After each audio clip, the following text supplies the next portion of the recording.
Hey folks, I'm Brian Landstrider, and welcome to the Bicycle Frontier.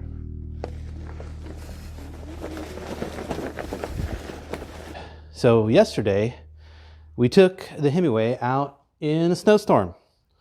It was fun, kind of interesting. I'm going to share that with you today.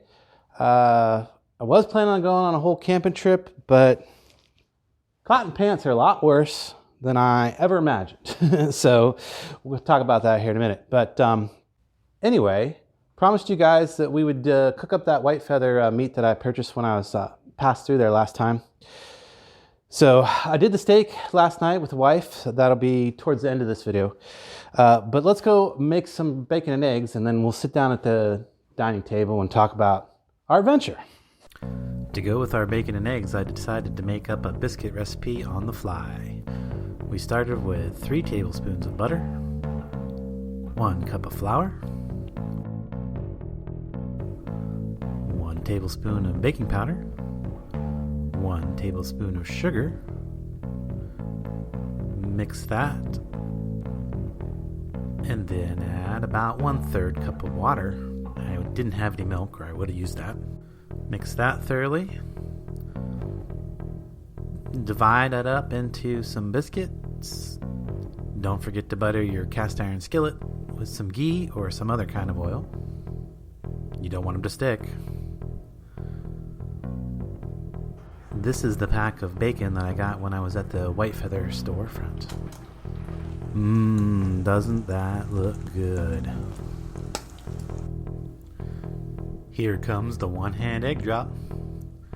And we gotta always put a little adobo and black pepper on our eggs.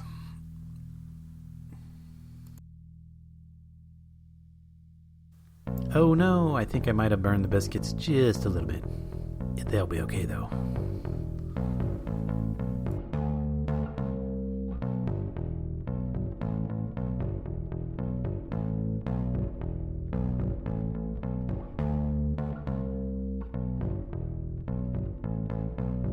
You can say grace? Grace. Grace. There we go. All right, so I burnt the biscuits just a little bit. I tried something a little different. It's like a quick recipe that I didn't have any milk, so I used water. It came out pretty good, very tasty, except for the overly burned bits. So I'm gonna dig in. I'm gonna see how this white feather bacon tastes. Smells great. Yeah, it was making me super hungry while I was cooking. And I managed to get my egg without breaking the yolk. Oh, look at the yummy yolk.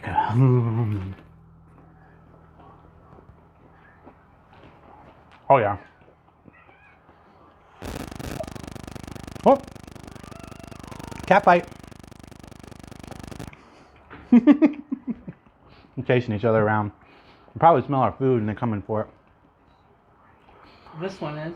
Yeah, this is great. I don't know if it was because I didn't, or what I did with the biscuits, but they're very crumbly, but that's okay. It tastes good. Mm-hmm. I didn't fold them, which is, you're supposed to fold the dough a few times. I probably would have helped. Yeah, definitely excellent quality, and that's Milo coming to check out the food.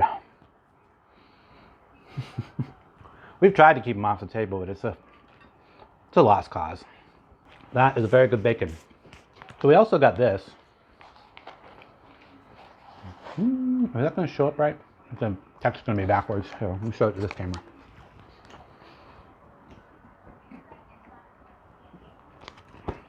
Now, I'm not affiliated with these guys or anything, but I've seen their YouTube channel, and I thought it was pretty entertaining, even if you're not a butcher or intend to do any butchering.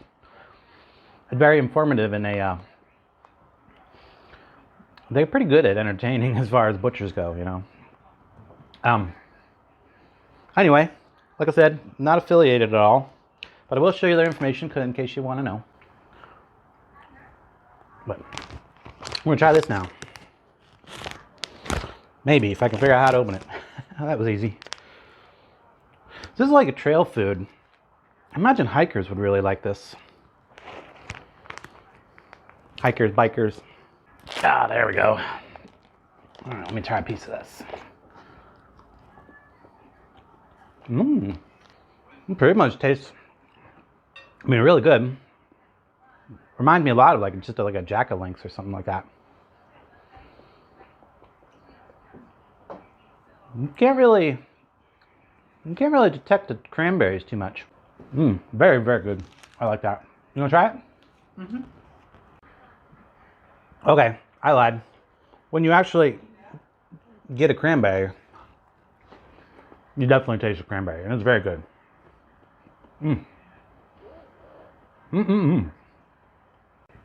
What were you saying about that? I said that's really good. I think it's even more meaty than a Jack Lynx. Like you can really feel the meat. It's not like all dried out like jerky. Yeah, it's got a moistness to it that yeah, I love it. I will definitely be getting this again.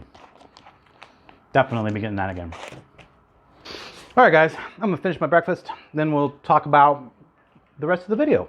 Okay, folks, let's talk about the trip. So it was very short-lived. Didn't get anywhere near my ambitions, but I definitely pushed myself to the limit. Found those limits, and then so now I know where to keep working and pushing at those limits so that I can extend them. First of all, I didn't get going until a little later in the day than I really wanted to, and that's because my camera stuff wasn't quite ready, so I had to do some file transfers and a few other things, and ultimately finish up packing, and that pushed my actual departure till like noon. So I really intended to be on the road by 10, but it didn't happen. Okay, folks, I think I'm ready to head out. Getting a little late start today, so I'm not sure what I might do for tonight's sleeping arrangements, but we got the bike all loaded up here. Let's I got my camera on there running too, so you guys can see me fumbling around here. There she is, all loaded up for now. Let's see if this works out. So between me and the bike, I'm still under the 350-pound weight limit, so we're good there. Anyway, I'm gonna put this in my pocket, turn it off. Well, actually, it's gonna go in there because I might need to navigate, but not anytime soon. But it's gonna go. Yeah, the phone's gonna go in there as soon as and then we double check to make sure. I'm pretty sure I put my tools in there, an extra, okay, charge cable, good. There's another charge cable for the phone elsewhere. I should be able to, yeah. You can kind of see it right there. There's a USB plug that I could charge a phone off of the off the bike battery if I had to. Let's hope we don't have to do that. I got plugs and things. Hopefully I can find places to charge up. But there she is, all loaded up. Let's get on the road. We left the house, we got a little ways. I realized that I hadn't reset my odometer, so I went ahead and, or not the odometer, but the trip odometer on my bike. So I went ahead and did that after a couple miles. So hopefully I got a reasonably accurate idea of exactly how far I went. We also tried out a new software called Relive. So with that delay, I ended up actually running right into the snowstorm. On the road, let's just say it's not quite as fun as it sounds to be riding in a hailstorm. We managed to get to the reservoir, and we went out and stopped at a pavilion that is there at the reservoir. Well, I've got it. I went ahead and deployed my the rain fly on the saddlebags and backpack, and then I took my blankets, wrapped them up in my tarp, nice and tight like a burrito. I'm not worried about my tent there. Got it strapped down with these. These are actually old cotton straps from an apron from when I used to work at a restaurant, but they work really well for this. So the ride itself was pretty well. I mean, there was only a couple times that I almost wiped out, and that was because I got too close to the edge of the road. I would hear a car behind me, I get a little nervous, I get over to the edge, and the edge is kind of curved anyway, so it just kind of pull you off. And then, of course, the moment you hit the gravel, the wheel and the weight of the vehicle, or the weight of the bike, wanted to pull me into the ditch. So there's a few times I had to slam the brakes, and that was actually, it was more my fault than anything. I don't think it was the bike. That was just me riding it in a place, in a way, in a manner that probably it wasn't supposed to be. So that was where I was having the difficulty keeping it on the road, because the berm was pretty curved and there was a couple semis on that road, so I was very, very nervous about going over the white line. And it had a very narrow amount of pavement on the other side of that white line. Definitely, even though it seemed like it was meant to be a bike route, didn't seem very friendly towards bikes. So I actually ended up missing a bike trail that I could have taken to avoid some of the one of the main roads that I ended up traveling, which is actually worse than the other one because it was a very well-traveled road, main road. So that was a little, yeah. So it was about the time that I got,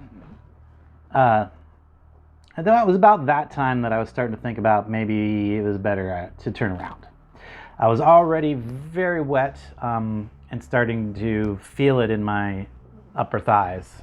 So I do think that by the end of the whole thing, I did have a tiny bit of frostbite was just starting on the upper thighs. So I could feel it when I got home and got undressed and everything. Kind of like a very, very light sunburn, but it was a very, very light frostburn instead.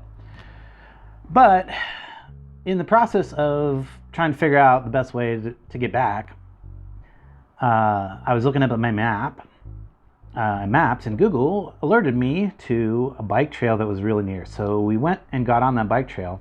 I was actually kind of looking for a campsite to maybe do some stealth camping.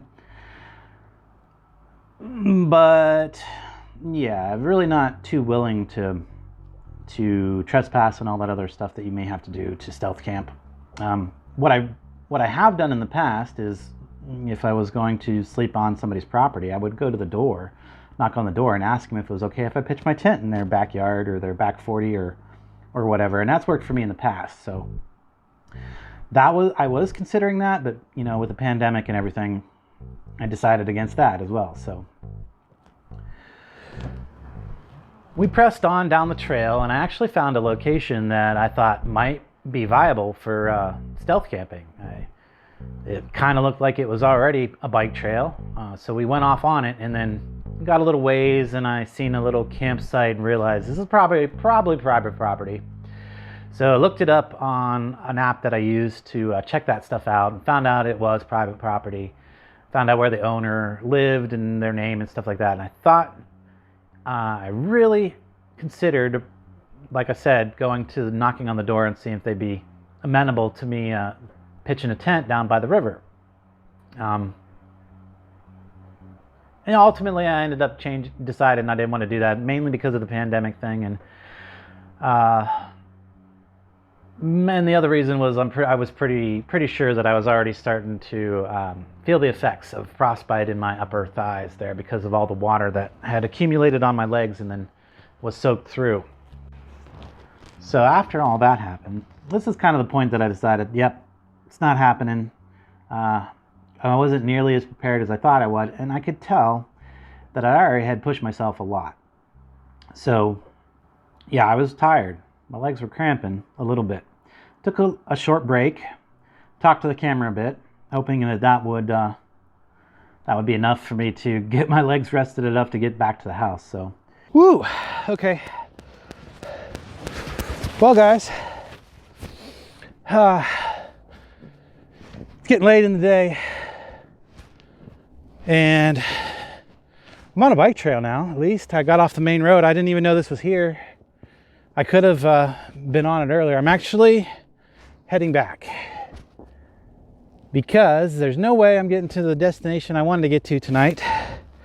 As you can see, my pants, and the thing that's supposed to be protecting me from the water is actually getting soaked through. So I'm not cold yet, but well, the tops of my legs are, because this is cotton, and yeah, everybody says, but had to prove it to myself for sure. It's not the weather. The bike's handling the weather fine. I'm handling the weather okay. It's just I know that I'm not going to get where I want to go before it gets dark. Jibber jabber, jibber jabbering, There's no way mumbo I'm going to be able jumbo, to go through the denial, night without a good place to sleep. And I'm not quite in as good a shape as I thought I was. I'm starting to get some leg cramps. That's why I actually stopped and bought this body armor, this sports drink, to try and replenish some of my electrolytes, keep my legs from cramping up. But I'm gonna head on this way, back towards home. It'll probably be dark by the time I get there. But at least this way I'll be able to stay off of the main roads for the majority of it, now that I know this is here. But I tell you one thing, when you go across one of these bridges, it's ice. There's, yeah, your bike just wants to kick out from underneath you. Especially since mine is kind of surgy, it likes to surge. But anyway, guys, I'm gonna get my helmet back on, get back to moving, I guess. Oh, let's see here. We'll do this whole thing. Hey, there it is. I heard somebody up there starting a chainsaw or something. Maybe they were getting ready to do some four-wheeling. So I've also, the other problem is it's just, well, I mean, now that I'm on a bike trail, it's not as big a deal. But when I was out on the road, man, it's ridiculous. I mean, I kept trying to move to the side, and then I'd slip off the berm, and yeah, it wasn't fun. So, and then if you don't move to the side, the cars get all mad at you. So, I don't know. I feel like I'm giving up, but I ain't got nothing to prove except to myself. And I think I done proved cotton pants are a bad idea. To myself. Headed on down the trail some more. And the interesting thing about riding on the bike trail was it was taking a lot more power from the bike because of the roughness from where people had walked and then it frozen. It was very, very hard to ride on the trail. It was much easier to ride on a road. Now, the parts of the trail where I could find that hadn't had anybody walk on it, those weren't too bad. I could ride on that no problem. But as soon as I was going over people's footprints, it made it very difficult. Kind of difficult to control the bike and kind of difficult to get it to go. So we traveled a few more miles down the path. I was just getting back into the town portion of the path, and I had a massive leg cramp in my upper right thigh. So I used the electric to get off the path, into a parking lot, got off the bike, and called the wife. She actually was expecting the call, so had her bring my vehicle. We threw the bike in the back of the vehicle and brought it on home. And that ended that adventure. So what did we learn? Well, obviously we learned just how bad cotton pants are for cycling in the winter. Probably can't get much worse. Even though I had a layer of insulation underneath it, it wasn't helping. So number two, we need to make sure that everything on the bike is wrapped up in waterproof or rainproof or snowproof. So when I first left, it wasn't, if I had hit a sudden downpour or something like that, my blankets would have been wet. So in the future, I will make sure that everything is as watertight as I can make it. And then another thing I learned is, well, and I knew this, I just don't have another option, is keep your center of gravity as low as possible. That means that when you're loading your bike, make sure that all the heavy stuff is in the bottom of your saddlebags. And then, you know, don't put any heavy stuff up on the rack. You know, you put all your light stuff up on the rack, your clothing, your bedding, stuff like that. And then, like, if you have, like I had a cast iron skillet with me, I made sure that was in the bottom of my saddlebags. But even with me attempting to load distribute correctly, it was still top heavy, and I could feel that it was having a hard time. I was having a hard time keeping my balance at extremely low speeds. So the other thing that we learned is that as long as we keep the bike in a very low power setting, we can go a long way on that battery. Like, I went the first 20 miles without it going down at all, hardly. The majority of the power, and I think I still had half a battery left by the time we got home. The majority of the power went to going down that trail and riding on that frozen footprint ice path. So it took a lot of power to keep a decent speed on that. And, you know, finally, the last thing I learned was what my current limits are. So I thought I was in a little bit better shape than I actually am. I did not expect to wear out quite as easily as I did, but I was running the bike in low power, and the majority of the time I was actually putting full effort into moving. Really, for probably the first 10 to 20 miles, I was providing the majority of the power. I mean, really the only thing that I was doing, or that the battery was doing in the first 20 miles or so was getting me started. Like, whenever I'd come to a stop sign, I would use the battery to get me started again, go across the road or whatever I needed to do to get moving again. But then it would go back to mostly pedal power. Well, anyway, that concludes the bicycle portion of this video. I'm going to go ahead and include the cooking of the bison steak that we did in the evening after I got home. And I shared that with my wife. I thought it was great. She was a little iffy on it. I personally would definitely buy it again.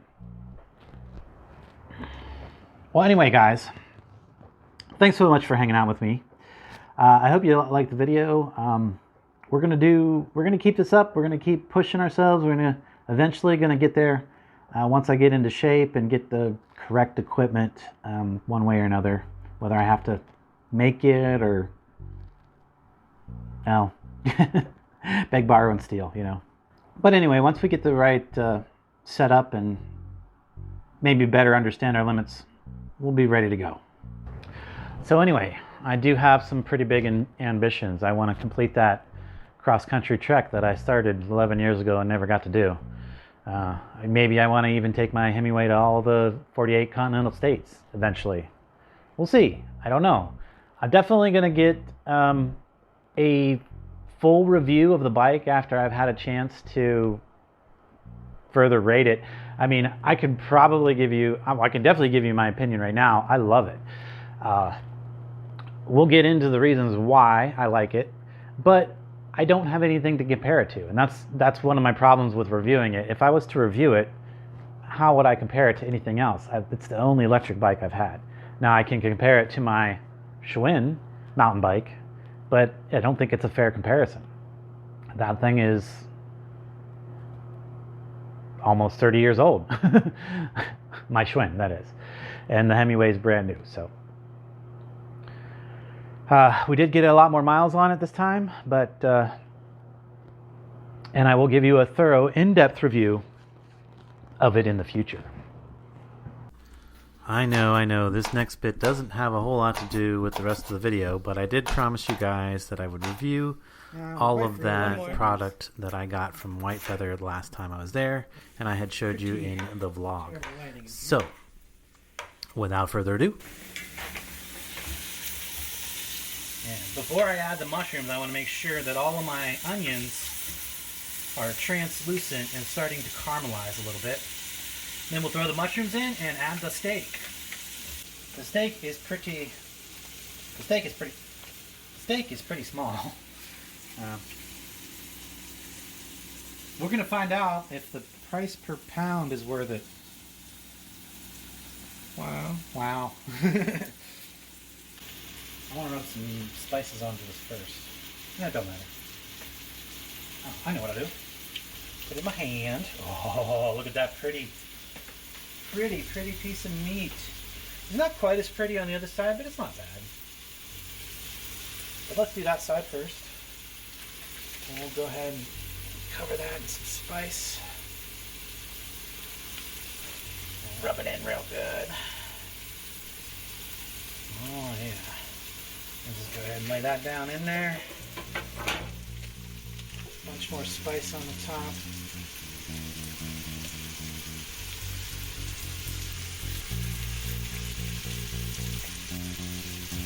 I'm gonna let that sit for a little bit and cook. All right, let's, should I cut it lengthwise or in half? I think lengthwise would probably be better. Yeah.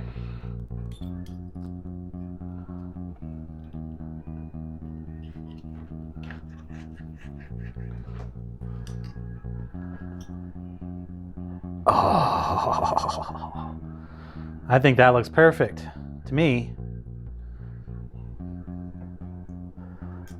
I want that side up. It's kind of small on the plate, but that's okay. Oh, look at that. All right, let's put a little ranch on my salad. And I know what you guys are really interested in is how am I going to react to this buffalo. Let's get that big end with a nice big chunk there. Oh yeah.